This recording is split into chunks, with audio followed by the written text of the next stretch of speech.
কৃষ্ণ শংকৰ গুৰু হৰি ৰাম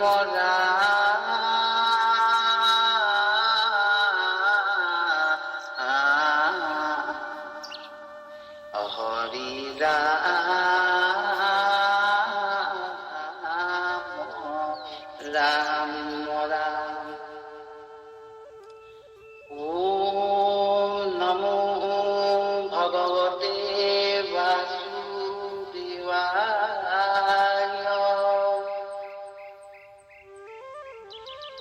সকল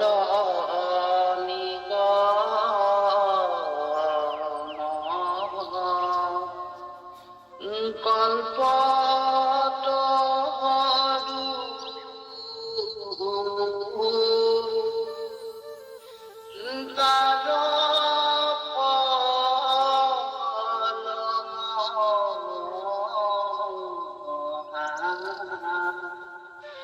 ভাগৱত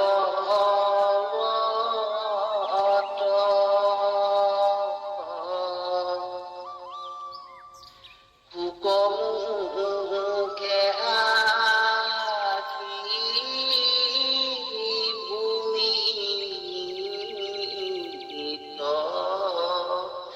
ভৈলা বিদিত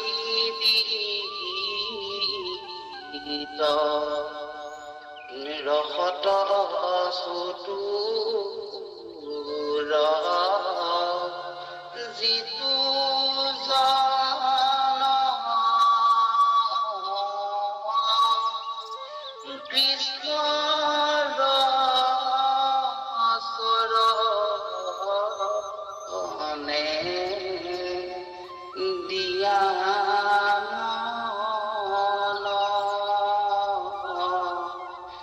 পৰম সন্তোষে পিয়ুষ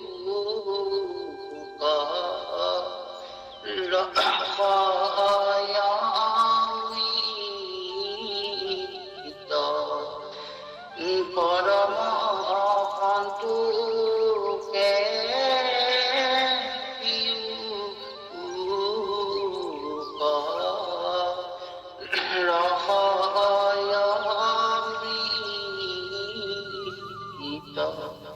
কৃষ্ণ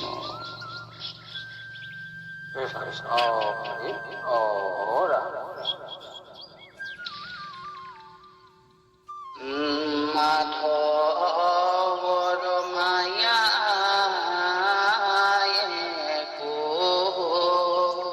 কৰিলে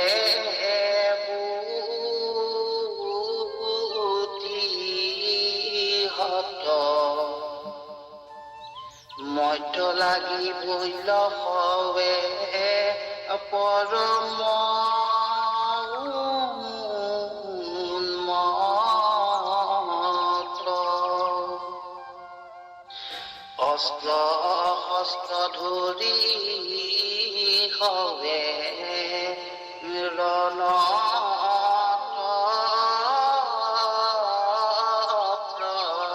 প্ৰবুদ্ধ আপোনাৰ মাজত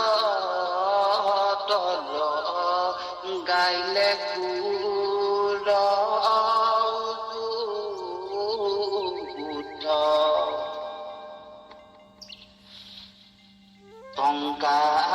টংকাৰিয়াতুনো বিধি আতু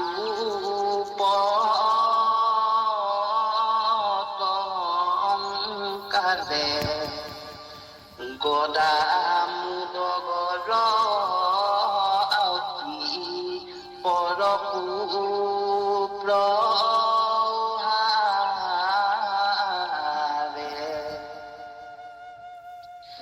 কৰি খবত প্ৰতিশ বল ভিন্দি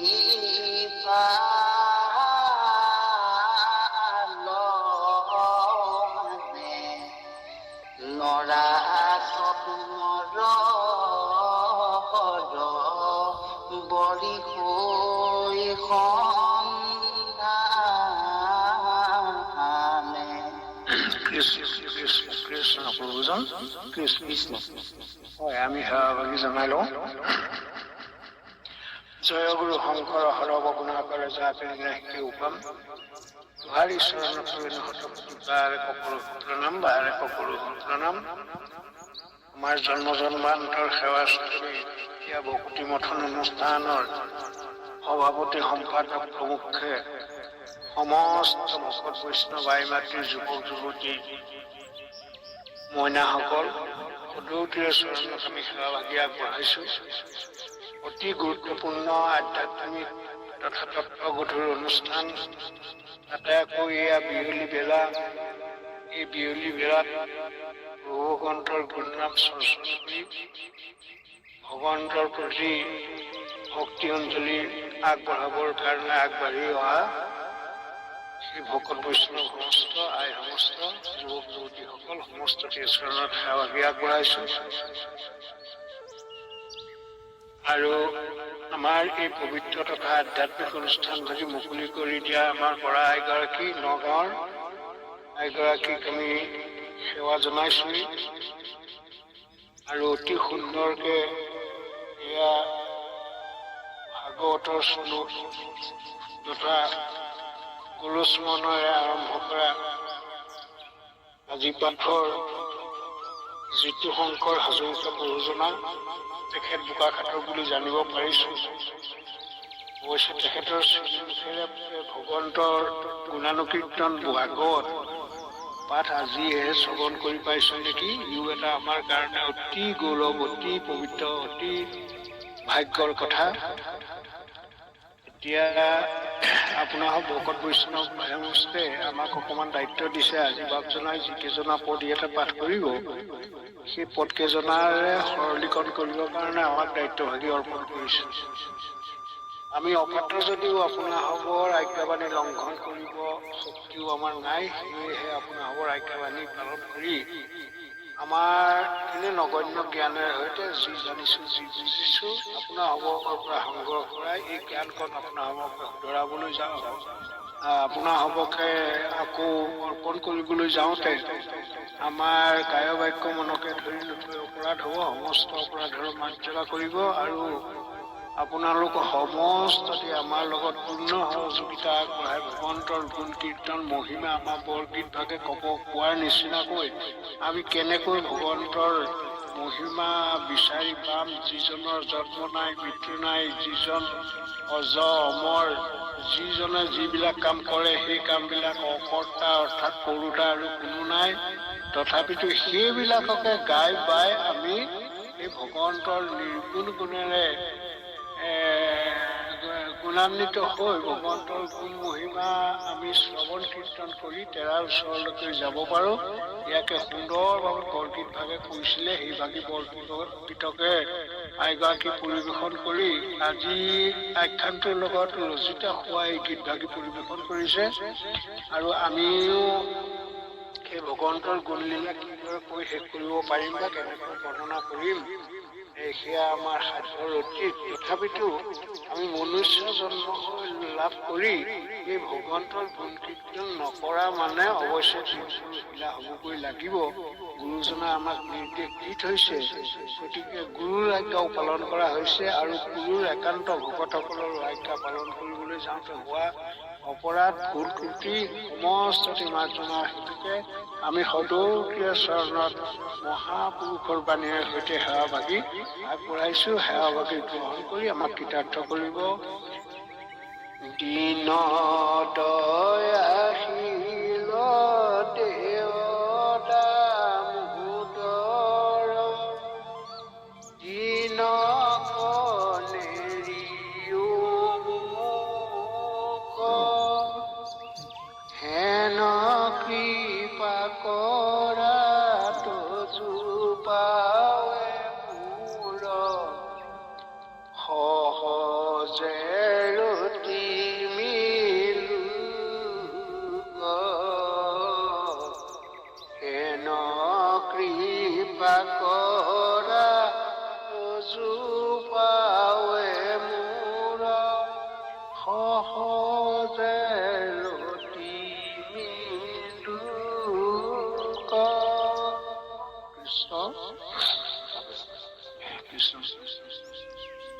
এয়া বৈকুণ্ঠৰ কল্পতৰু মহাভাগৱত শাস্ত্ৰ। এই শাস্ত্ৰৰ 12টা স্কন্ধৰ আহি একাদশ স্কন্ধ অতি গুৰুত্বপূৰ্ণ আখ্যান শ্ৰীকৃষ্ণৰ বৈকুণ্ঠ প্ৰেম, অৰ্থাৎ উদ্ধৱ সংবাদ। এই উদ্ধৱ সংবাদৰ শ্ৰীকৃষ্ণ বৈকুণ্ঠ প্ৰয়াণ এই অতি গুৰুত্বপূৰ্ণ, অতি হৃদয়স্পৰ্শী আৰু অতি ভক্তিপূৰ্ণ এই অনুষ্ঠান আখ্যান ইয়াকে আলোচনা কৰি ভকতসকলে ইয়াৰ ৰসাস্বাদন কৰি আহি এই শিতানৰ 325-26 নম্বৰ উক্তলৈকে ইয়াতে ৰসাস্বাদন কৰা হ'ল। আজি বাপজনে 327 পৰা পাঠ কৰিছে, অৱশ্যে কালি 325লৈকে গ'ল নেকি বাৰু, যি নহওক লাগিলে এইখিনি কথা আমি আলোচনাকে কৰিম। আৰু ইয়াৰ আগতে অকণমান সংগতি ৰক্ষা কৰিবৰ কাৰণে আগৰ কথাটো হ'ল কি যে কৃষ্ণ ভগৱন্তই যেতিয়া সভাত বহি থকাৰ অৱস্থাতে সেইখিনি কি সুন্দৰকে সভা বহি আছিল আৰু ইতিমধ্যে এই দ্বাৰকাত উৎপাতৰ সৃষ্টি হৈছে, অৰ্থাৎ অমংগলে দেখা দিছে। অমংগলে দেখা দিয়াৰ কাৰণে তাৰ নিস্তাৰৰ কাৰণে তেওঁ সকলোকে দ্বাৰকাবাসীক প্ৰভাস তীৰ্থলৈ আহিবৰ কাৰণে অনুমতি প্ৰদান কৰিছিল। আৰু প্ৰভাস তীৰ্থলৈ আহিব, প্ৰভাস তীৰ্থতে তেওঁলোকে উৎপাতৰ পৰা মানে প্ৰাকৃতিক দুৰ্যোগকে ধৰি সমস্ত খিনি কৰি ৰেহাই পাবৰ কাৰণে ইয়াতে তাতে কৃষ্ণই কৈছিলে যে সকলো বলা তাতে স্নান কৰা, দান বৰঙণি কৰা, বিপ্ৰভক পূজা, বিপ্ৰভক দান বৰঙণি কৰা, এই কথাখিনি ক'লে আৰু কৈ প্ৰভাসলৈ পঠালে। প্ৰভাস মানে আমি সাধাৰণতে পাওঁ অধ্যয়নৰ পৰা বৰ্তমান এতিয়া ভাৰতবৰ্ষৰ গুজৰাটৰ জুনাগড় নামৰ জিলাত, গুজৰাটৰে জুনাগড় জিলাত সমুদ্ৰৰ তীৰত এই জেগাডোখৰ অৱস্থিত। আৰু ইয়াৰ নাম প্ৰভাস তীৰ্থ হ'ল তাৰমানে এবাৰ চন্দ্ৰই ইয়াতে শিৱক তপস্যা কৰি ঘূৰোৱা প্ৰভাস পুনৰ ঘূৰাই পাইছিলে কাৰণে সেই নামডোখৰ সেইকাৰণে প্ৰভাস তীৰ্থ হ'ল। এই প্ৰভাস তীৰ্থতে এওঁলোক আহিছে আৰু ইয়াতে যদুকুল নাশ হ'ল, নাশৰ অৱস্থালৈ এওঁলোক আহি আছে। গতিকে এই প্ৰভাস তীৰ্থত কি হৈছে আগত কথাখিনি হৈ গ'ল, আৰু ইতিমধ্যে হৈ গ'ল মানে সকলোৱে প্ৰভাস তীৰ্থত আহি কি কৰিছে, দান কৰিছে, দান বৰঙণি স্নান কৰিছে। ইয়াতে আছে যে কলি যুগত দানে গতি সাধিব নোৱাৰে, কিন্তু কৃষ্ণই যদুসকলক, যাদৱসকলক কৈছিলে যে দান কৰাকৈ দানে দুৰ্গতি নাশ কৰে। কিন্তু আচলতে দান কৰিব লাগিব, দানটো কিন্তু মূল ই দানে মুক্তি দিব নোৱাৰিব। কিন্তু এই কৃষ্ণই উদ্ধৱক যি দানৰ কথা কৈছিলে সেই দান কৰিলে কিন্তু গতি মুক্তি সাধিব। কি বুলি কৈছিলে তাতে কৈছিলে, আগতে যেতিয়া উদ্ধৱে সুধিছিলে হম তম খোজ কাক কয়, দান কাক কয়, দক্ষিণা কাক কয়, এইবিলাক তাতে কৈছিলে উদ্ধৱে শ্ৰীকৃষ্ণৰ উদ্ধৱৰ আগত যে মূৰ্তে চিত্ৰ দিয়া যিটো তেজৈ আহি আকৌ মায়া, নিশ্চিন্তে প্ৰাণীৰ দ্ৰোহ কৰে ভূত দায়া, হৰি বুদ্ধি সদায়ে সবাকো কৰে মান, জানিবা উদ্ধৱৰ কথা বুলি মহানা। এই দান কৰিলে কিন্তু গতি সাধিব, যে কেৱল ঈশ্বৰকে ঈশ্বৰত লাগিব আৰু মায়াৰ পৰা তেতিয়া নিস্তাৰ পাব। সেই মায়া তৰণ কৰি যিসকলে সমস্ততে ঈশ্বৰ দেখিব, সকলো প্ৰাণীকে দয়া কৰিব আৰু সকলো প্ৰাণীতে হৰি বুদ্ধি আহিব, আৰু হৰি বুদ্ধি সদায় সবাকো কৰে মান, সকলোকে ঈশ্বৰৰ নিচিনা দেখিব। কুকুৰ চিগালৰ গধৰ গৰু আত্মা ৰাম, তাতো কুকুৰ চিগাল কৰি ধৰি হস্তিৰ পৰা বালি চাহিলৈকে ঈশ্বৰ বস্তু মানে ঈশ্বৰৰ অস্তিত্ব অনুভৱ কৰিব, ঈশ্বৰৰ সান্নিধ্য লাভ কৰিব। সেয়াই হৈছে মহাদান। তাৰমানে কাকো হিংসা নকৰে, দৃশ্য নকৰে, নিন্দা নকৰে, ভৰ্ৎসনা নকৰে, এইটোৱে সকলোকে ঈশ্বৰ দেখিব। এই দানটো যিটো দান কৰিছে, এই দানৰ মতে আচলতে গতিমুক্তি সাধে। কিন্তু যাদৱ বংশটোৱে সেইটো কথা বুজা নাই, নুবুজিলে। সেইটো কথা বুজিছিলে উদ্ধৱ পৰম বান্ধৱ কৃষ্ণৰ আগত কৈছিলে, উদ্ধৱকহে কৈছিলে, উদ্ধৱে বুজিছে। কিন্তু এই যদু বংশটোৱে নুবুজি এইবিলাক মানে পুণ্যৰ অৰ্থে কৰা কিছুমান দান, মুক্তিৰ অৰ্থে ভক্তিৰ অৰ্থে কৰা দান নহয় আচলতে। বোলে যতেক পুণ্য কৰিবা জানি, পুখুৰী খান্দিয়া ৰাখিবা পানী, বৃক্ষ ৰোপণত চতুৰ্দিক পুণ্য, মঠ মণ্ডপ শোভন কৰ্ম, এইবিলাকে মানে পুণ্যৰ কাম। এইবিলাক তেওঁ নামঘৰত কিবা এটা দান দিয়া বা মাংগলিক অনুষ্ঠান বা ঈশ্বৰ উপাসনা অনুষ্ঠান বিলাকত দান বৰঙণি দি তাক জাকজমক তুলি তাৰ বিনিময়ে কোনো প্ৰশংসা নিবিচাৰি কৰা দান বিলাক কিন্তু পুণ্যৰ কাম। এইবিলাক মানে কৰিব লাগিব বাৰু, কিন্তু এওঁলোকে বুজা নাই কথাটো, যাদৱ বংশটো বুজা নাই। সেই কাৰণে এওঁলোকে এইখিনি কৰিলে, কিন্তু কৰাৰ পাছতো এওঁলোকৰ এটা ডাঙৰ বিপদে ইয়াতে লগ পালে। সেইটো যিটো সুৰাপান, বিশেষকে সুৰাপান, মন্দিৰা, সোমৰসৰ যিটো মানে সাধাৰণতে মদ বুলি কোৱা হয়, এইটো এটা ডাঙৰ ইয়াৰ মানে বেমাৰ ইয়াতে সোমাই গ'ল, যাৰ কাৰণে নিজক নিচিনা হ'ল। তাৰমানে ঈশ্বৰৰ আকৌ মায়া বোলা বস্তু এটা আছে, মায়াটোৱে বেছিকে লগ লয়। মায়া কি? যে বস্তুক যিটো দেখাৱে অবস্তুকে বস্তুক দেখাৱে আৱৰি, সেইটো মোহৰ মায়া জানা নিষ্ঠ কৰি বস্তুকে অবস্তু দেখে, অবস্তুকে বস্তু দেখে। ঠিক তেনেকে সত্যটোকে অসত্য দেখে, অসত্যটোক সত্য দেখে। স্থায়ীটোকে অস্থায়ী দেখা হয়, স্থায়ীটোকে আকৌ স্থায়ী দেখা হয়। গতিকে এইবোৰে হ'ল মায়া, এইবোৰে হ'ল মায়া। এই মায়াটোৱে পাই গ'ল, আৰু মায়াটো পাবৰ কাৰণে দুৰ্বল মনত যেতিয়া ইয়াতে সুৰা পান কৰি দিয়া হ'ল, তেতিয়া এই দুৰ্বল মন আৰু দুৰ্বল হৈ গৈ বিষয় বাসনৰ প্ৰতি মানে আকৃষ্ট হৈ কেৱল ইন্দ্ৰিয় সুখৰ কাৰণে আকৃষ্ট হয়। আৰু এই মায়াত পৰি স্ত্ৰীৰ মদ্য মাংস সেৱাৰ কথা কৈমৰে কৰে জন্মক পিঠা।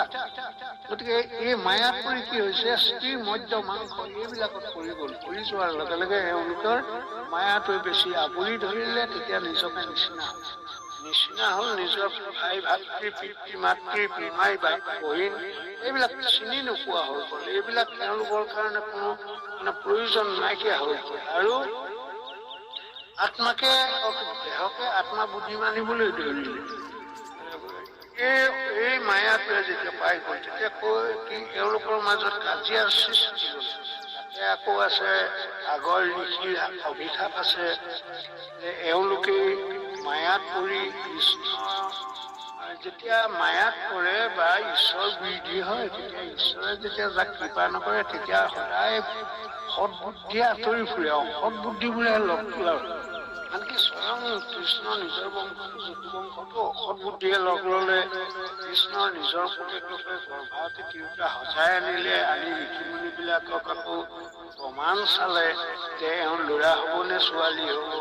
ঋষিমুনি বিলাকে তেওঁলোকৰ কথাবিলাক বুজি পাই তেওঁলোকে কৈ পেলালে যে ইয়াত এডাল মুখলৰ জন্ম হব, যিডাল মুখলে তোমালোকৰ বংশ নাশ কৰি দিব। তেতিয়াতো তাৰমানে খুলি চাই দেখিছে তেওঁলোকে, কিন্তু গৰ্ভৱতী তিৰোতা সজাই নিছিলে কাপোৰ কানি কপাহ আদি বান্ধিয়ে। কিন্তু ঈশ্বৰৰ ইচ্ছা হলে কপাহো যে লোহা হব পাৰে, লোহাও যে কপাহ হৈ যাব পাৰে, এই কথাটো নুবুজিলে। এইটো ডাঙৰ মায়া, এইটোতো আচল কথা, মানে আচলটো নুবুজে। গতিকে সেই কাপোৰ কপাহে লোহাৰত পৰিণত হৈ গল, আৰু সেই লোহাই তেওঁলোকৰ মৃত্যুৰ কাৰণ হৈ পৰিলে। গতিকে এই সকলোবিলাক লগ লাগি ঋষি সাপ, তাৰ দ্বিতীয়ত এই কি কয় মানে আপোন নাখন সুৰাপান, তাতে আকৌ অতি সৰ্বশক্তিমান ঈশ্বৰৰ মায়া, এই এটাইকেইটা লগ লাগি এওঁলোকৰ মাজত বিভেদৰ সৃষ্টি হৈছে, গৃহকণ্ডলৰ সৃষ্টি হৈছে, তাৰ কাৰণে ধ্বংস।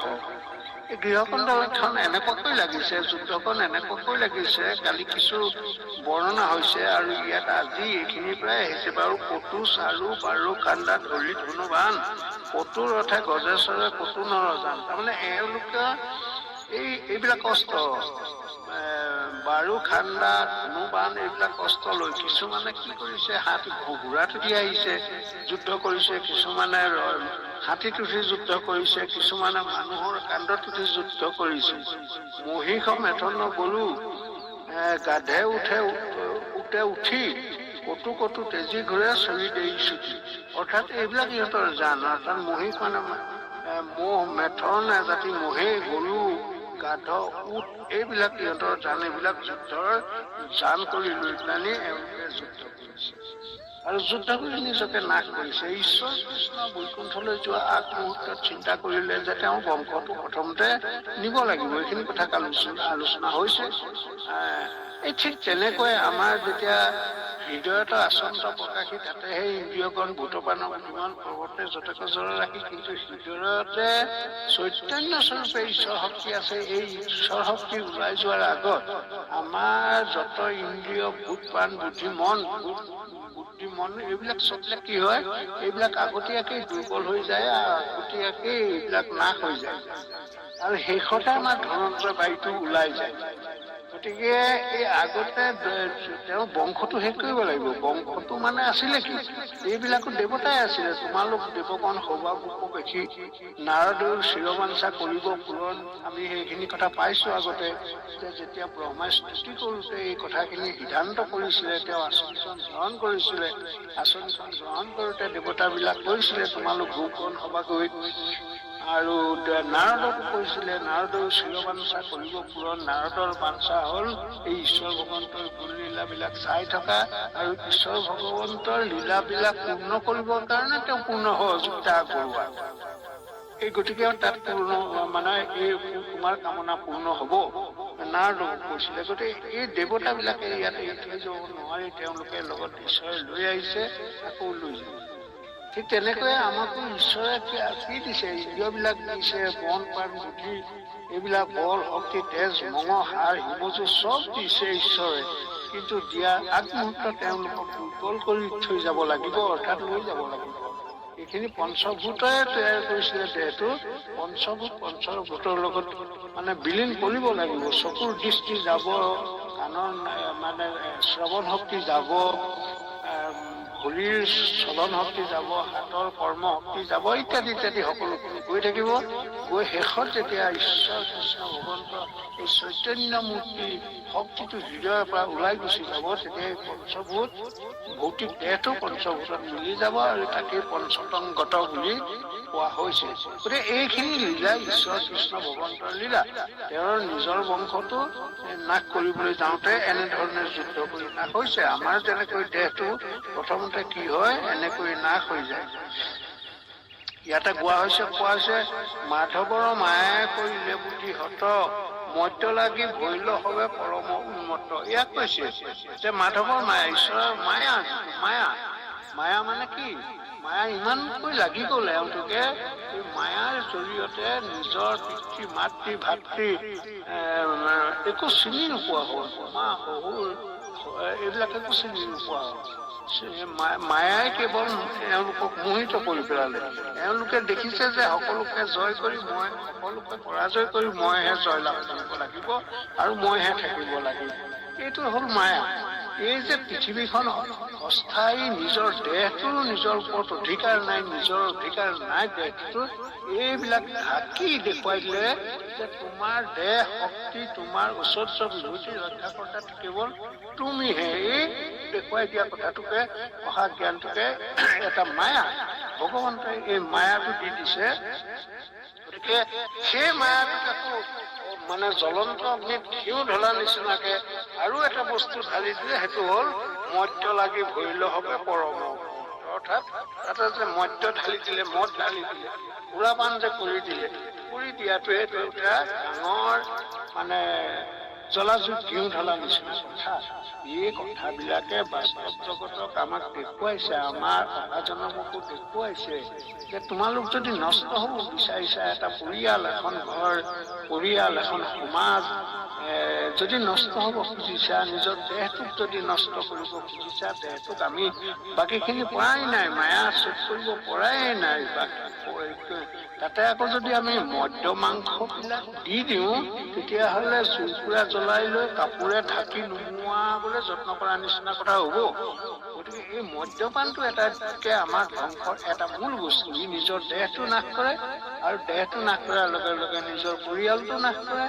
আৰু নাশ কৰে মানে মদ্যপান কৰা পৰিয়ালটোত গৃহকণ্ডল থাকিবই।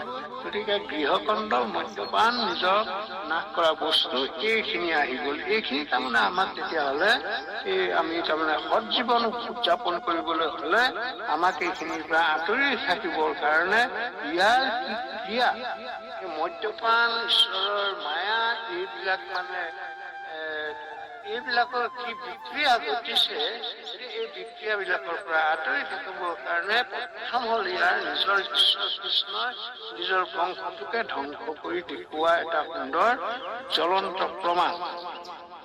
গতিকে মধ্য লাগি ভৈল হবে পৰম উন্মত্ত, অস্ত্ৰ শস্ত্ৰ ধৰি হবে ৰণত প্ৰবুদ্ধ, আপোনাৰো মাজত লগাইলে গুণযুদ্ধ। অস্ত্ৰ শস্ত্ৰ ধৰি ৰণত প্ৰবুদ্ধ, প্ৰবুদ্ধ মানে ৰণত পাৰ্কত, এহঁতি একদম পাৰ্কত হৈ গ'ল। আপোনাৰ মাজত লগাইলে গুণযুদ্ধ, নিজৰ ভিতৰতে যুদ্ধ, নিজৰ ভিতৰতে লাগি গ'ল। তাৰমানে এইটোকে বুজোৱা হৈছে যে আপোনাৰ নাশনৰ কেৱল আপোনাৰ, আপুনি আপোনাৰ শত্ৰু, আপুনি আপোনাৰ মিত্ৰ, আপুনি আপোনাৰ ৰাখে মাৰে, হৰিক নভজি নৰে, আপুনি হোৱা নষ্ট, হৰি ভজি আপোনাৰ কথা। তাৰমানে নিজৰ শত্ৰু নিজেই, নিজৰ মিত্ৰ নিজেই।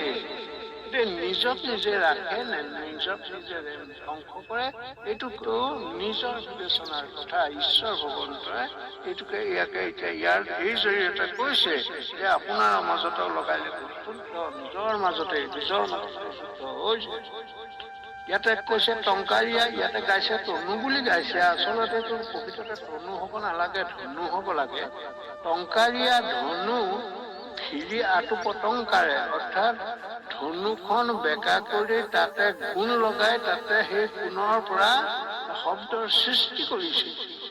টংকাৰীয়া ধনু ভিৰি ধনুখন বেকা কৰি আঁটু পটংকাৰ, আঁটু পটংকাৰ মানে ধনুৰ গুণৰ যিডাল মানে টানি পেলানি যিটো শব্দ উলিওৱা যায়, সেই শব্দ তাতে উলিয়াইছে। সকলোৱে ধনুবিলাকৰ গুণ লগাই।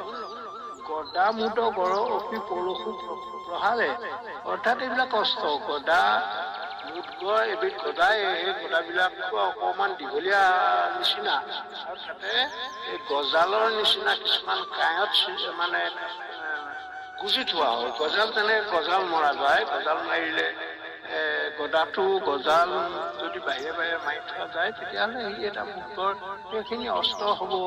অসি মানে অস্ত্ৰ, পৰশু মানে কুঠাৰ, প্ৰহাৰে পৰিঘ পত্ৰিখ ভল্ল ভিন্দি পাল হানে, তাৰমানে এইবিলাক অস্ত্ৰ প্ৰহাৰ কৰিছে। নৰাচ কুমাৰ হৰ বৰিষে সন্ধানে, এইবিলাক অস্ত্ৰৰ নামে নৰাচ কুমৰ, এইবিলাক হৰৰ নাম, অস্ত্ৰৰ নাম, এইবিলাক পৰস্পৰ প্ৰহাৰ কৰিছে। ধৰম আৰু বুলি আতি কৰে কোলাহল, হস্তিচয় চিঞৰে কৰ নতুন আহিতা, কৰ্ণটো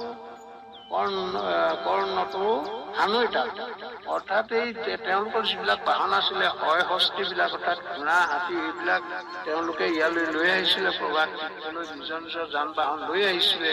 এইবিলাকৰ চিঞৰ বাখৰ, মানুহ সৈনিক, এই মানুহবোৰতো চিঞৰ বাখৰ, ধৰ্মাৰ চিঞৰ বাখৰ আছে। তাতে আকৌ এই হাতী ঘোঁৰাবিলাকেও চিঞৰ বাখৰ কৰিছে। যুদ্ধ ক্ষেত্ৰত যুদ্ধত প্ৰবিষ্ট হৈ মানে যেনেকে কাণ তাল মাৰি গৈছে, কাণ তাল মাৰি যোৱা হানৈ তাল, কৰ্ণটো হানৈ তাল, আমি যে কওঁ বোলে চিঞৰত কাণ তাল মাৰি গৈছেগে, মানে এনে অৰ্থত চিঞৰ বাখৰ এটা হেৰিয়াৰ হৈছে। বাপ মই পাৰ হৈ গ'ল নেকি? আপুনি চাওকচোন, পঢ়ক। কৃষ্ণ কৃষ্ণ কৃষ্ণ। ধৰম আৰু বুলি আদি তাৰ পৰা আছে কৃষ্ণ। ধৰ্মাৰ বুলি আতি কৰে কোলাহল, হস্তিচয় চিঞৰে কৰ নতুন হানুইতাল, ৱাওয়াটো পদাক ঢোল বাদ্য ভণ্ড তুলি তুলি নচোৱাই চিহ্ন চুন্দা দণ্ড পদাতিক ৱাই খান্দা তুৰি খেদি ঘূৰে ঘূৰা কবৈ খাৱে যাম পগুৰি হস্তি গয়া হস্তিৰ কত দান্ত পাৰে ৰথি ৰথি মাৰে হৃদয় বিদাৰে হয় কৃষ্ণ কৃষ্ণ কৃষ্ণ সুন্দৰ ভাৱ সুন্দৰ এয়া হৈছে ইয়াতে কৈছে ধৰ্ম আৰু বুলিয়াতি কৰে কোলাহল হস্তি চয়া সিংহৰে কৰ্ণত নাহি তাল অৰ্থাৎ এই হস্তি ঘোঁৰাবিলাকৰ চিঞৰ বাখত তাল মাৰিছে কোপাৱৈ আটোপ ঢাক ঢোল বাদ্য ভণ্ড তুলি তুলি নচোৱাই চুন্দাদণ্ড যিবিলাক মানে পৰাস্ত হোৱা নাই এইসকলে এই ঢাক ঢোল বজায় যুদ্ধৰ বাদ্য এইবিলাক যুদ্ধৰ আচলতে বাদ্য যুদ্ধ আজিও বজায় যেনেকে বিগুল আদি বজায় যুদ্ধৰ অৱস্থাত ঠিক তেনেকৈয়ে যুদ্ধৰ সময়ত বাদ্য বজায় আৰু নিজৰ নিজৰ বিজয় পতাকাবিলাক ওপৰলৈ দাঙি দাঙি নচুৱাইছে জানো ওপৰলৈ দাঙি দাঙি বিজয় পতাকাবিলাক নচুৱাইছে নচুৱাই জয় ঘোষণা কৰি যুদ্ধত প্ৰবিষ্ট হৈ গৈছে অৰ্থাৎ এনেকৈ যুদ্ধবিলাক কৰিছে আৰু তুলি তুলি নচাও চিহ্ন চোনা দণ্ড পদাতিকৰ আৱে খান্দা তুলি খেতি ঘোঁৰা বহাৱে যাম কগুৰি অৰ্থাৎ পদাতিক যিসকল পদাতিক সেনা এওঁলোকৰ কোনো ৰথ বা কোনো বাহন নাই এওঁলোকে মাটিৰে যুদ্ধ কৰে মাটিৰে যুদ্ধ কৰা সকলক পদাতি বুলি কয় পদাতিবিলাকে তেনেকৈ খান্দা তৰোৱাল অস্ত্ৰ লৈ পেলানি যুদ্ধ কৰিছে আৰু ঘোঁৰাত উঠি কৰা সকলে ঘোঁৰাক আক্ৰমণ কৰিছে ঘোঁৰা আৰোহী সৈনিকে ঘোঁৰা আৰোহী সৈনিকৰ লগত যুদ্ধ কৰিছে হস্তিৰ কুপত দান্ত পাৰে ৰথি ৰথি মাৰে হৃদয় বিদায় তাৰমানে হাতীত উঠি যিবিলাকে যুদ্ধ কৰে সেইসকলে পৰস্পৰ হাতীত উঠি যুদ্ধ কৰি আছে আৰু ৰথিয়ে ৰথত উঠাসকলে যুদ্ধ কৰাসকল সেইসকল ৰথিৰ মাজত যুদ্ধ হৈছে মানে পৰস্পৰ এনেধৰণে যুদ্ধ চলিছে আৰু তুমুল সংগ্ৰাম চলিছে কৃষ্ণ ভাৱ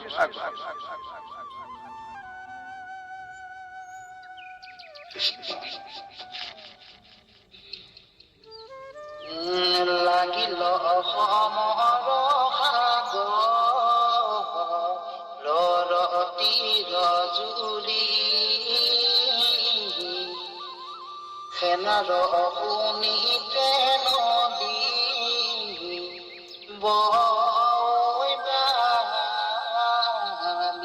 বুৰি উতে মৰা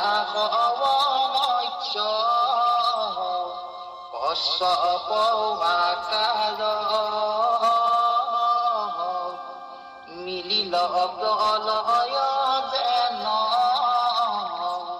প্ৰজাক্য ভয়ংকাৰ আপোনাৰ আপুনি চিন্তন্ত মহামায় দহুদিহে বুনিয়াদ বদোৱাৰ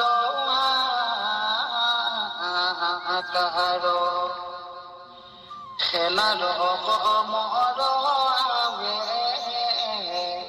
ইমানে শুনা মুখ্য যাদ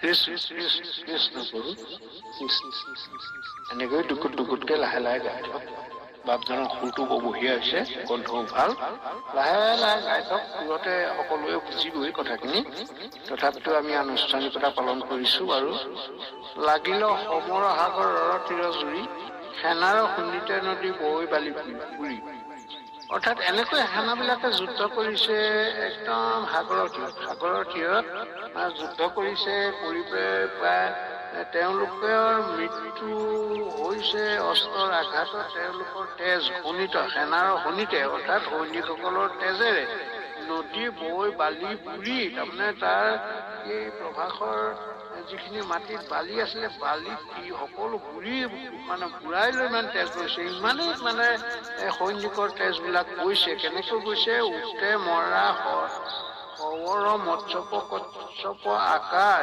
বিলীল প্ৰলয়জনক প্ৰজাক ভয়ংকাৰ তাৰমানে মৰা হবিলাক তাত উটি গৈছে যেনেকৈ মাছ কাছবিলাকৰ নিচিনা এই নদীত যেনেকৈ মাছ কাছবিলাক দেখা যায় পিচি দেখা যায় সিহঁতে সাৰে ঠিক তেনেকৈ ইয়াতকৈ নদীখন মানে তেজৰ নদীখনত এই মৰা হবিলাক উটি গৈছে তেজৰ নদী মানে অন্য নদী নাই তেজেৰে নৈ গৈছে বালি বুৰি নৈ গৈ সমুদ্ৰত পৰিছেগে আৰু সমুদ্ৰত সেই তেজৰ নৈখনত এই মৰা হবিলাক উটি গৈছে তাৰ এটা উদাহৰণ দেখুৱাইছে যেনেকৈ পানীৰ নদীত এই মাছ কাছবিলাক যেনেকৈ দেখা যায় এই ওলাই আকৌ সোমাই পিঠিবিলাক দেখা যায় আকৌ সোমাই যায় ঠিক তদ্ৰূপ তেনেকৈ তেজৰ নদীত এইবিলাক বৈ গৈছে আমাৰো শৰীৰত বহুত কিছুমান তেজ থাকে এই তেজ মানে এইটো এনেকুৱাকৈ দেখুৱাইছে তাৰমানে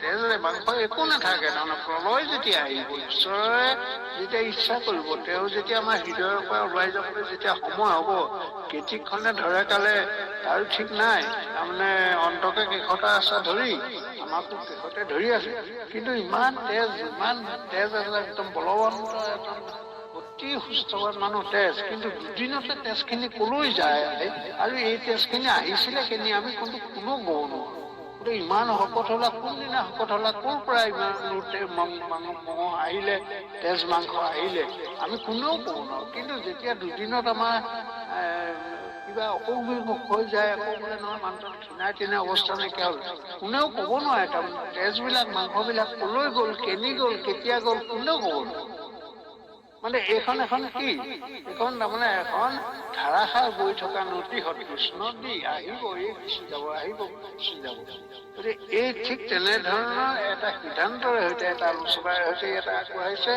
যে সৈনিকবিলাক যেতিয়া যুদ্ধ হৈছে যুদ্ধত তেওঁলোকৰ মানে প্ৰহাৰ তেওঁলোকৰ মৃত্যু তেওঁলোকৰ তেজবিলাকে মানে নদীত নিচিনা বৈ গৈছে আৰু মৃতদেহবিলাক এনেকুৱাকে পানীৰ নদীত মাছ কাছবিলাক যোৱা নিচিনাকে উঠি ভাহি গৈ আছে সেনাৰ সমৰৰ বাবে এই মানে থওঁ শুনা মুখ্য যাদৱৰ কথা কওঁ এতিয়া এই সেনাবিলাকে এনেকে মৰিছে এনেকে যুদ্ধ কৰিছে তাৰ ভিতৰত মুখ্য যাদৱসকল যিসকল শ্ৰেষ্ঠ আছিলে যিসকল বীৰশ্ৰেষ্ঠ যিসকল সিদ্ধান্ত শ্ৰেষ্ঠ আছিল সেইসকলৰ কি অৱস্থা হৈছে বাৰু সাধাৰণবিলাকে যেনিবা কৃষ্ণৰ মায়াত নগ'ল আৰু সুৰা আদি পান কৰিলে আৰু এওঁলোকক ঋষি সাপেও পালে গতিকে এটাই বোৰতে গৈ সাধাৰণবিলাক যেনিবা এনেকৈ নাশ হৈছে এতিয়া মুখ্য যাদৱবিলাক যিসকলে ঈশ্বৰ কৃষ্ণৰ লগত আছিলে যিসকলে ঈশ্বৰৰ লগত বহি একেলগে আলাপ আলোচনা কৰিছিলে আহাৰ কৰিছিলে নিদ্ৰা কৰিছিলে এই মুখ্য যাদৱসকলৰ কথা কি হ'ল তাকে কওঁ বুলি আমাৰ গুৰুজন সেইফালে অকণমান কাহিনীটো অকণমান বদলি কৰি দিছে কৃষ্ণ বাপ জপ কৃষ্ণ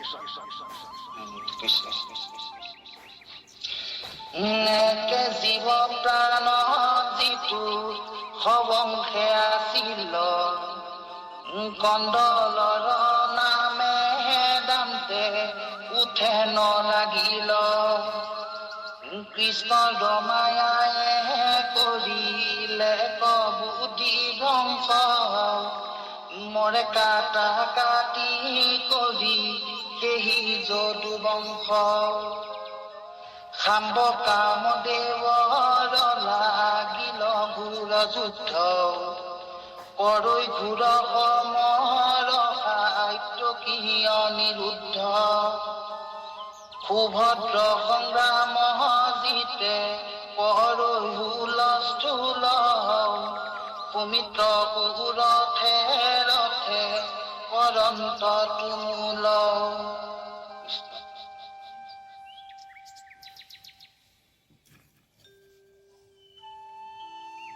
আৰু যাম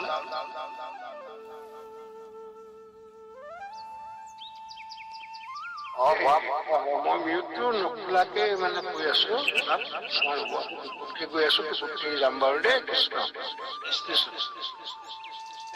ইয়াতে কৈছে, ডাঙৰ কথা এটা কৈ দিছে, এটা অতি তত্ত্বগধুৰ কথা এটা কৈ দিলে ইয়াতে, যে একে জীৱ প্ৰাণত যিটো সবংশে আছিল কণ্ট্ৰলৰ নামে দান্তে উঠে নালাগিব। এইটো যে ডাঙৰ কথা, যে একেটা জীৱ একেটাই প্ৰাণ, সকলো একে, আমি একেজন পিতৃৰ সন্তান। তুমি গুৰু পিতৃ সহিত আমাৰ, আমিতো পুত্ৰ ছয় পালন পোষণ কৰিবা হততে আমাৰতো হুয়া প্ৰাৰ্থনা কৰিছো যে তুমি আমাৰ পিতৃ, যে আমি অমৃতৰ সন্তান। অমৃত কোন? ভগৱান। তোমাৰহে অংশ, আমি জীৱ জগতজাত তোমাৰ অংশহে প্ৰভু, তোমাৰ পৰাই আহিছো। আকৌ বোলে জীৱ অংশে প্ৰভু শিলা গাৱে গাৱে, তুমিয়েহে আহি আমাৰ পঞ্চৱতী যিহেতুত জীৱৰূপে প্ৰৱেশ কৰি আমাক চৈতন্য কৰাইছে। গতিকে একেজন ঈশ্বৰৰ সকলো সন্তান হৈ একে প্ৰাণ হ'ল। কিন্তু যেতিয়াই এই কণ্ডলৰ সৃষ্টি হ'ল, তেতিয়াই কিন্তু কি হ'ল, ইজনে সিজনক চিনি নোপোৱা হ'ল।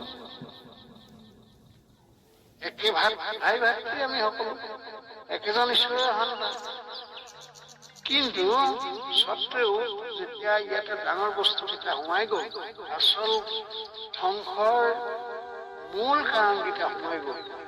এটা হ'ল ঋষিহাত, আনটো হ'ল মদ্যপান, আৰু ইটো হ'ল ঈশ্বৰৰ মায়া।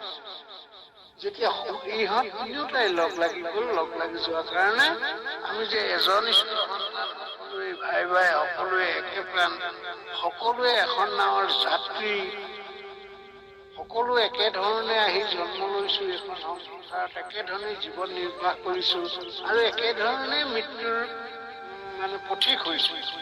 এই কথাবোৰ পাহৰি যোৱাৰ কাৰণে প্ৰত্যেকে প্ৰত্যেকক নিচিনা হৈ গ'ল। আপোনজন হেৰাই পৰিলে, চববোৰ পৰ হৈ গ'ল, আৰু হিতাকাংক্ষী নাইকিয়া হৈ গ'ল, সকলো শত্ৰু হৈ গ'ল। এইটো এটা ডাঙৰ কথা কৈছো।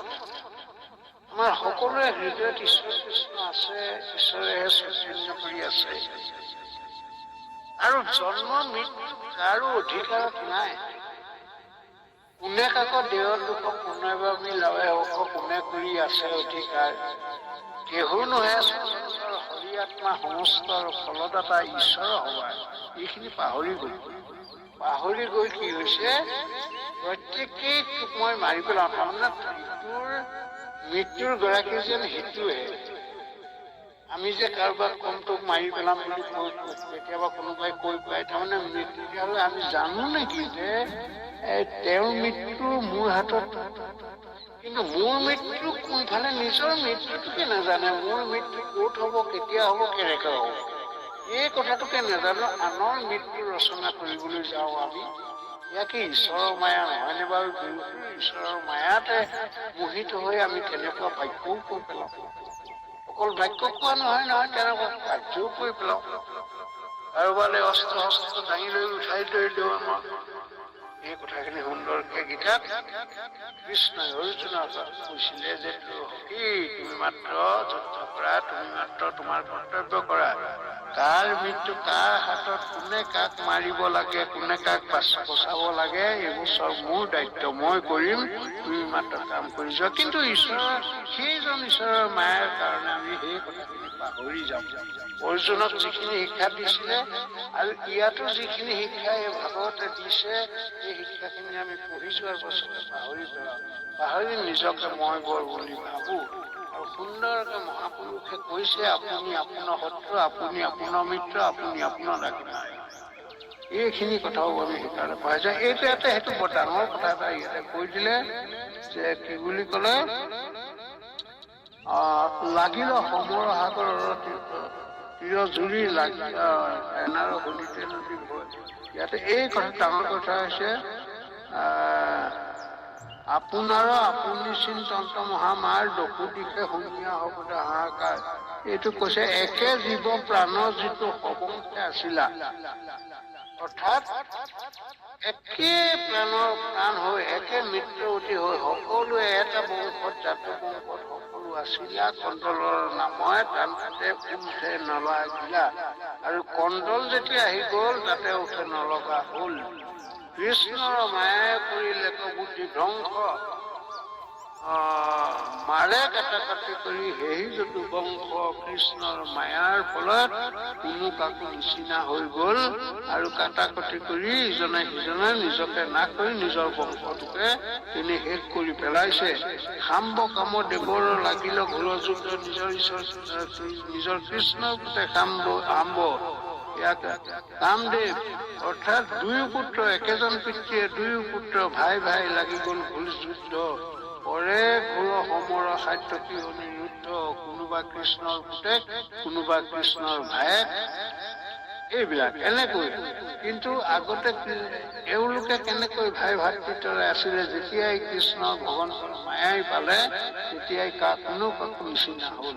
ইয়াৰ পৰা নিবাৰণৰ উপায়টো কি? উপায়টো দিছে, মায়া তৰিবাৰ উপায়টো দিছে।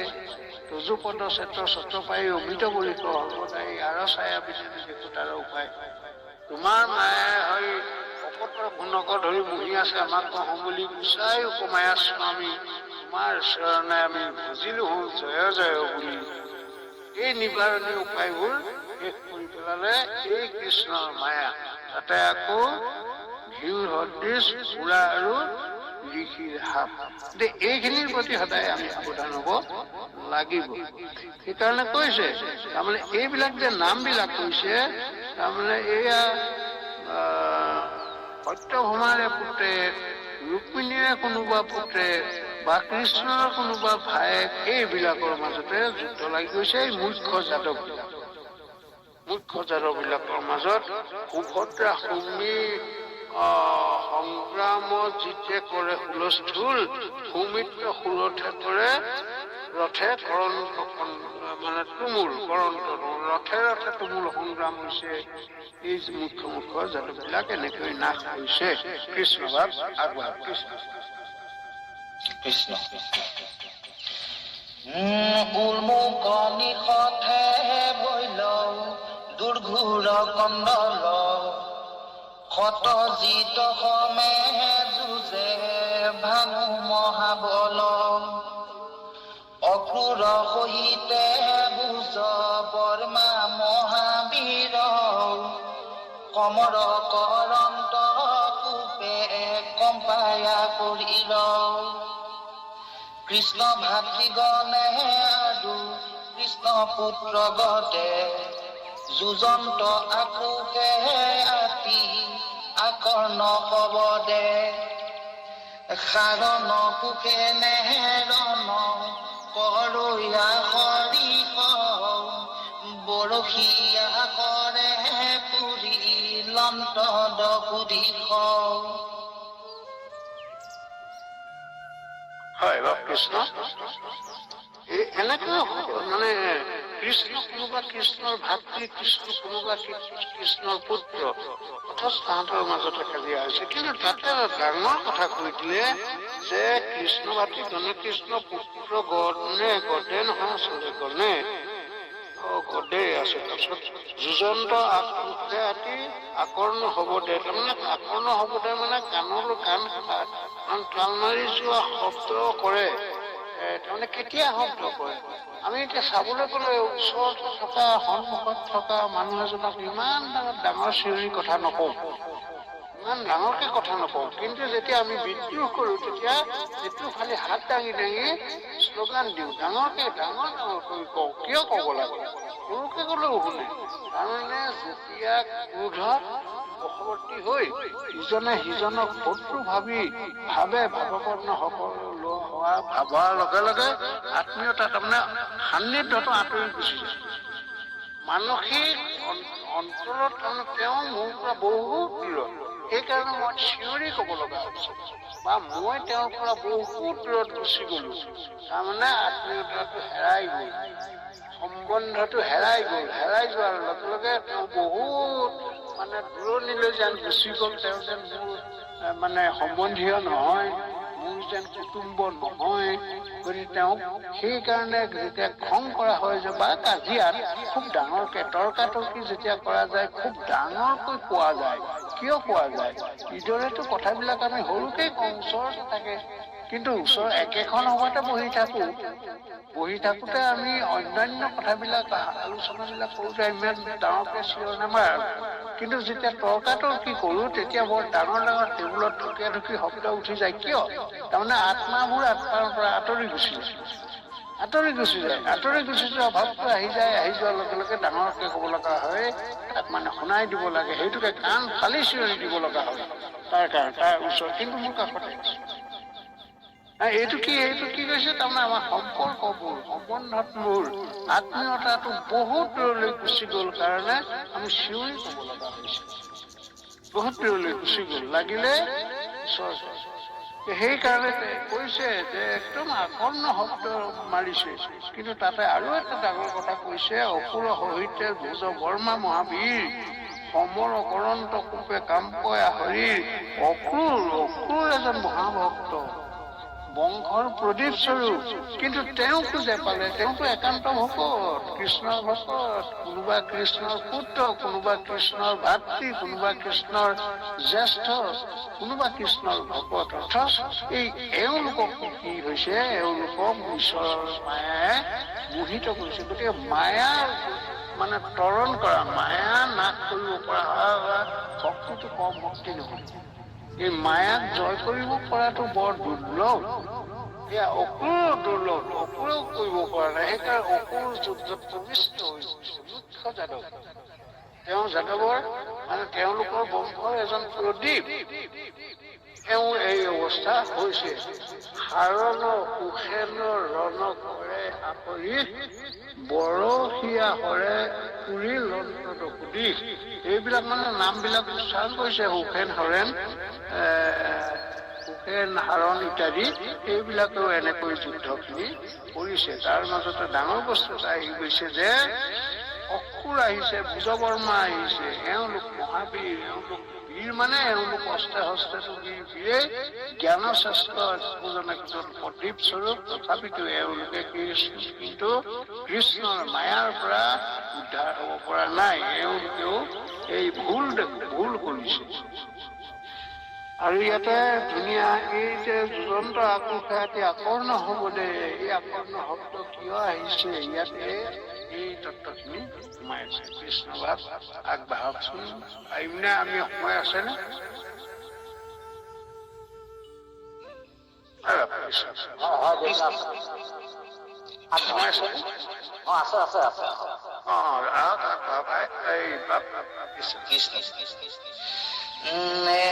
কৃষ্ণ মায়ায় মোহিত হইল মন,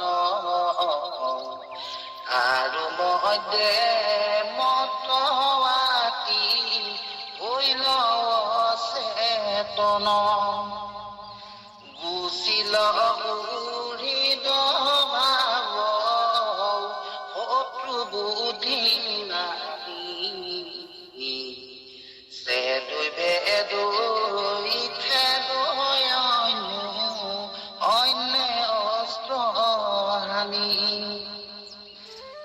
বাৰিষা কালৰ যেন মহামেঘ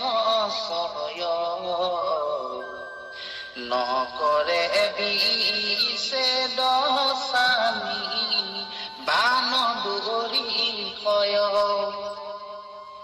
মূৰে হাড় ঘাড় কৰা কাটি কটো মাৰে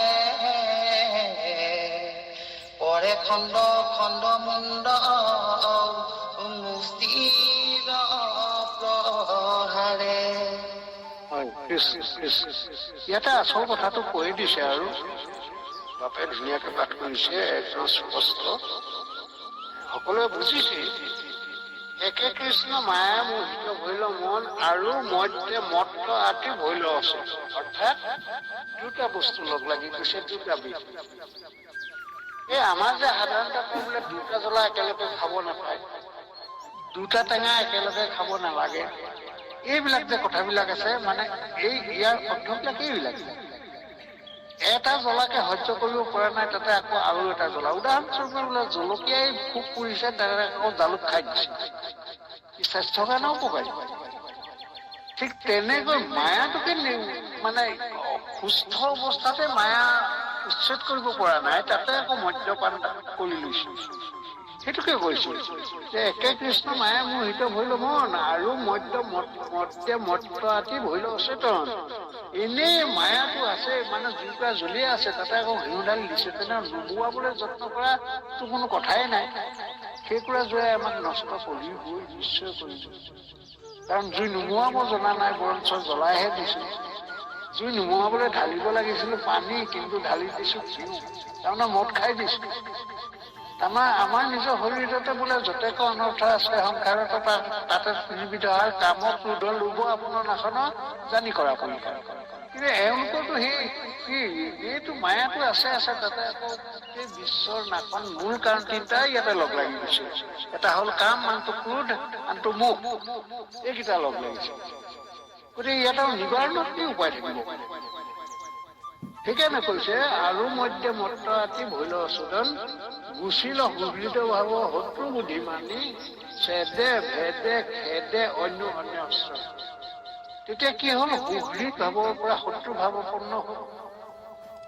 তাৰমানে সত্যকে অসত্য মানিলে, অসত্যকে সত্য মানিছে, চৈতন্যকে অচেতন দেখিছে, অচেতনকে চৈতন্য দেখিছে। তাৰমানেতো এটা মায়া, ডাঙৰ মায়া। তাতে আকৌ কি হ'ল? কি হৈছে?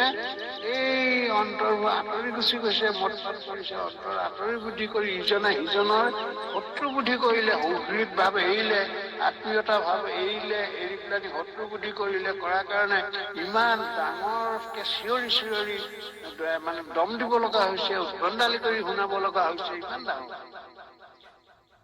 কেলে? তাৰমানে আমাৰ আত্মবস্তু আঁতৰি গুচি গ'ল, সেইকাৰণে ইমান ডাঙৰ ডাঙৰ চিঞৰি চিঞৰি ক'ব লগা হৈছে, মাৰি পেলাম, যিমান শক্তি আছে যুদ্ধ কৰ, দেখা যাওক আজি কোনে ৰক্ষা কৰে, ইত্যাদি ইত্যাদি ইত্যাদি। এইবিলাক আমি যুদ্ধ ক্ষেত্ৰত এই বৰ্তমান অভিনয় যুদ্ধত দেখিয়ে আছো। এইবিলাক কেলে চিঞৰা? ইদৰেতো চিঞৰিব প্ৰয়োজনেই নাই। গুচিল সুহৃত ভাৱ শত্ৰু বুদ্ধি মানি, ছেদে ভেদে খেদে অন্য অস্ত্ৰ জানি। ইজনে সিজনৰ শত্ৰু বুদ্ধি কৰি কি কৰিছে? খেদিছে, কাটিছে, ছিঙিছে, এইবিলাক কৰিছে। আৰু সেইকাৰণে বাস্তৱ জগতত যদি আমি চাওঁ, আচলতে এই মদ্যপান, মদ মাংস, তামসিক বস্তু সেৱন কোনে কৰিব লাগে? সৈনিক বিলাকে কৰিব, তেতিয়া দেহ এখন ৰক্ষা কৰিব লাগে। কিন্তু ভকতৰ এইবিলাক নহয়, ভকতৰ কাৰণে এইবিলাক কেলে? এজন সৈনিকে এটা বাহিৰা সৈনিক দেখিলে শত্ৰু জ্ঞান আহি যাব লাগে, কিন্তু এজন ভকতে এটা প্ৰাণী দেখিলে সুহৃদ ভাৱ আহিব, শত্ৰু জন্মিব লাগে। কিন্তু ইয়াৰ মূল কাৰণটো হৈছে, এটা ডাঙৰ বস্তু হৈছে, সেইটো হ'ল খাদ্য। যদি তামসিক খাদ্য, ৰাজসিক খাদ্য যিসকলে গ্ৰহণ কৰে, সেইসকলে উদাহৰণস্বৰূপে ধৰক এখিনি ডেকা ল'ৰা ছোৱালীয়ে মানে শ্লোগান কৰি আহিছে, কিবা মানে হয়তো তেওঁলোকে মানে বিৰোধিতাই কৰিছে বা তেওঁলোকৰ দাবী পূৰণৰ কাৰণে শ্লোগান দি আহে, তেওঁলোকে শোভাযাত্ৰা কৰি আহিছে। এতিয়া চিপাহী এজনক যদি আদেশ দি দিয়া যায় বোলে গোটেইবোৰকে মানে কন্দুৱা গেছ দি চব মৰিয়াই গছকি খেদি দিয়া হ'ব। এতিয়া তেওঁলোকে আদেশ পালন কৰিবই লাগিব আৰু সেই ওপৰত শত্ৰু যেন দেখি কন্দুৱা গেছ দি সিহঁতক খেদি দিব পাৰিব লাগিব বা ঘোষ ফায়াৰ কৰি হলেও বা মানে ব্লেংক ফায়াৰ কৰি হলেও তেওঁলোকক ভয় ভীতি প্ৰদৰ্শন কৰি তাহাঁতক খেদিব লাগিব, কাৰোবাৰ হাতে ভৰিয়ে মৰিয়াই কিলাই তাহাঁতক খেদিব লাগিব। কিন্তু এজন ভকতে যেতিয়া ভকতক দেখে এহাল ল'ৰা ছোৱালী যেনিবা শ্লোগান কৰি আহিছে ল'ৰা ছোৱালীয়ে, তেতিয়া তেওঁ নিজৰ কেইটা মনত পৰিব, দেহি হয় মোৰে আমাৰে ল'ৰাবোৰ আমাৰে ছোৱালী মৰম উপজিব কতো উপজিব। সেইটো হ'ল ভকতৰ লক্ষণ।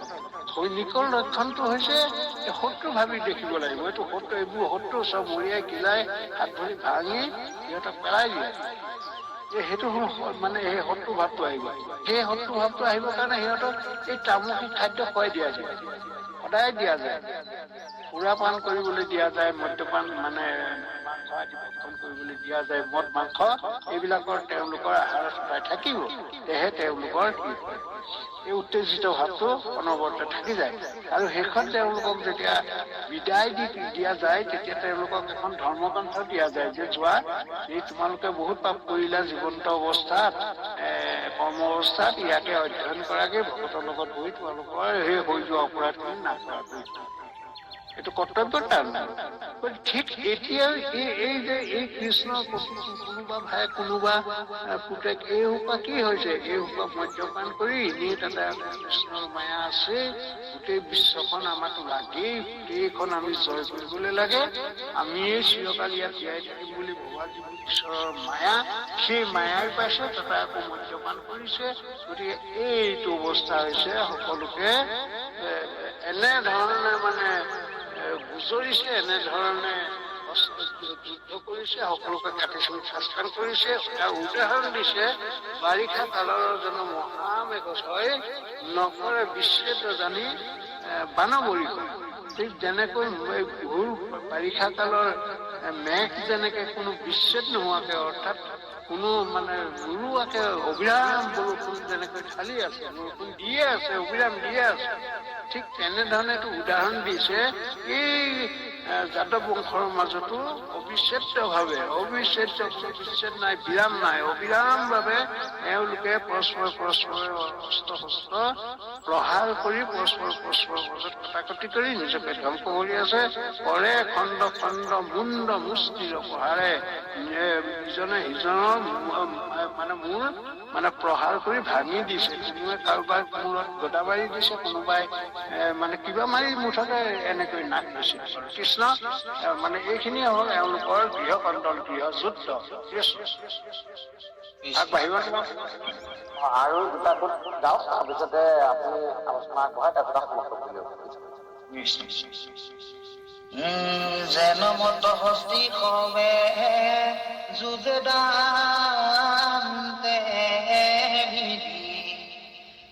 বানৰ চুতত হাৰ ঘাৰ যাই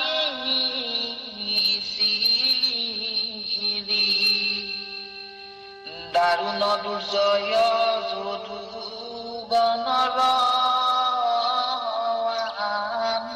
দুলে তল বল কৰি মহি মণ্ডল দুলে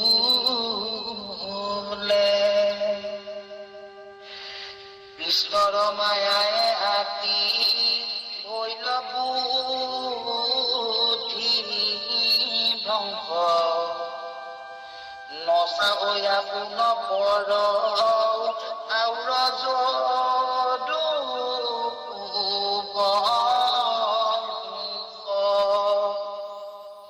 ভূয়া আতি বিশ্ৰুতি পিতৃকপুত্ৰে মাৰে শহুৰে জমাইক ভাই ভাতৃক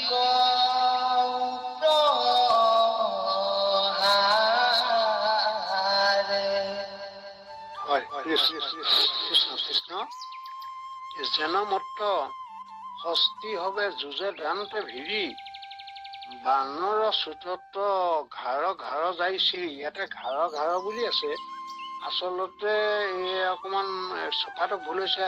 ঘাৰ যাই চিৰি, মানে দুইটাই ঘাৰ নহয়, প্ৰথমটো হাড় হ'ব। ঘাৰ যাই চিৰি, অৰ্থাৎ মদমত্ত হাতীসকলে যেন মত্ত হস্তি হবে যুঁজে দান্তে ভিৰি, মানে দাঁতেৰে সৈতে যুদ্ধ কৰে এওঁলোকে যিবিলাক মদমত্ত হস্তি। মদমত্ত মানে যেতিয়া এটা সম্পূৰ্ণ যৌৱন প্ৰাপ্ত এটা মানে মতা বিশেষকে মতা হাতী, তাহাঁতৰ গালত এটা ৰস মানে সৃষ্টি হয়, যাক সেইটো মদ বুলিয়ে কয়। সেই ৰসটো কিন্তু বৰ সুগন্ধি, বৰ গোন্ধায় আৰু ধুনীয়া গোন্ধায় তাৰমানে। আৰু তেতিয়া অৱস্থায় সেই হাতীটোক মানে বলোৱাটো জটিল হৈ পৰে, সেইকাৰণে মদমত্ত হস্তি বুলি কয়। যেতিয়া তাৰ গালত সেই ৰসটো ওলাই এটা পৰিণত বয়সত দেই, সকলো বয়সত নহয়, এটা পৰিণত বয়সত উপনীত হয়গে, তেতিয়া গালত এটা ৰস ওলাই, সুগন্ধিযুক্ত ৰস ওলাই, আৰু তেতিয়া কিন্তু হাতীটো বৰ মদমত্ত হৈ পৰে। তাৰমানে সি মানে অদম্য হৈ পৰে, দমাবলৈ টান হৈ পৰে। সেই হাতীটোৰ মূৰৰ পৰা আকৌ কিছুমান মুকুতামণিৰ সৃষ্টি হয়, সেই মুকুতামণি খিনি উদ্ধাৰ কৰাটো সহজ নহয়। গতিকে সেইটো উদ্ধাৰ কৰিব পাৰিছিলে কৃষ্ণ, সেইকাৰণে গজমুকুতাৰ মালা, অৰ্থাৎ হাতীৰ মূৰৰ পৰা সৃষ্টি হোৱা মুকুতাৰ মণিৰ মালাধাৰ ঈশ্বৰ কৃষ্ণ পিন্ধে। তাৰমানে ঈশ্বৰ কৃষ্ণৰ কাৰণে সেইটো কোনো মানে সেইটো সহজ কথা, কিন্তু আনৰ কাৰণে সেইটো সহজ নহয়। সেই অৱস্থাটোত হাতীটোক বলোৱাটোৱে টান, দমন কৰাটোৱে টান। তাৰ উপৰিও আকৌ তাৰ মূৰত পৰা সৃষ্টি হোৱা বাহিৰ হোৱা মুকুতা কেইটা আনিবলৈতো আৰু কিমান জটিল, খুব জটিল। গতিকে সেই মণি ঈশ্বৰ কৃষ্ণই পিন্ধে আনে, তাক মানে লাভ কৰিবলৈ জটিল হয়, কৃষ্ণহে লাভ কৰিব পাৰে।